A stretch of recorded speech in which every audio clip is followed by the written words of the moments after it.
Hello, today is September the 23rd, 2021, and this is your Alpha News Update.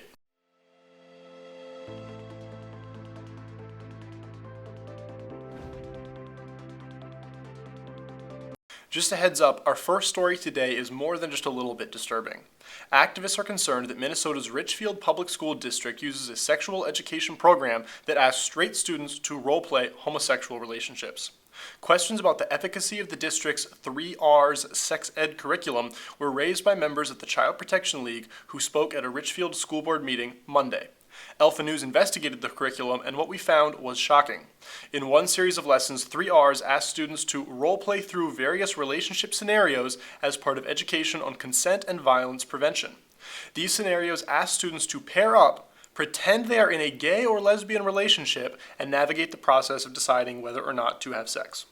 One activity in the curriculum directs a male student to pretend his name is Morgan, a boy who is, quote, very active in his school's LGBTQ club. Another student is then asked to pretend to be Terrence, a closet homosexual who wants to have sex with Morgan. In this scenario, Morgan plans a secret rendezvous, and then the two students are asked to role-play, quote, making a decision about whether to have sex. Another of these scenarios has students pretend they are transgender, and then the transgender student, quote, makes a decision about having sex with a woman.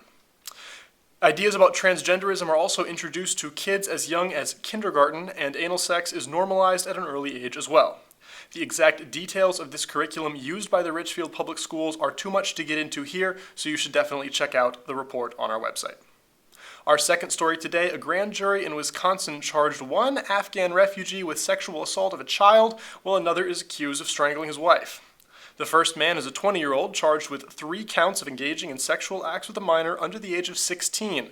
One of these charges alleges the use of force. He's also accused of another account of, quote, attempting to engage in a sexual act with a minor using force against that person. Thankfully, this guy stands to be locked up for a long time. The mandatory minimum for these charges is 30 years, and at most, he will spend the rest of his life in federal prison. The second man is a 32-year-old who allegedly strangled his wife. Thankfully, she survived, and he faces 10 years behind bars. Both men made their initial appearances in court today. Our third and final story is about the Navy SEALs. America may soon have fewer of these elite warriors, as many of them have reportedly refused the coronavirus vaccine.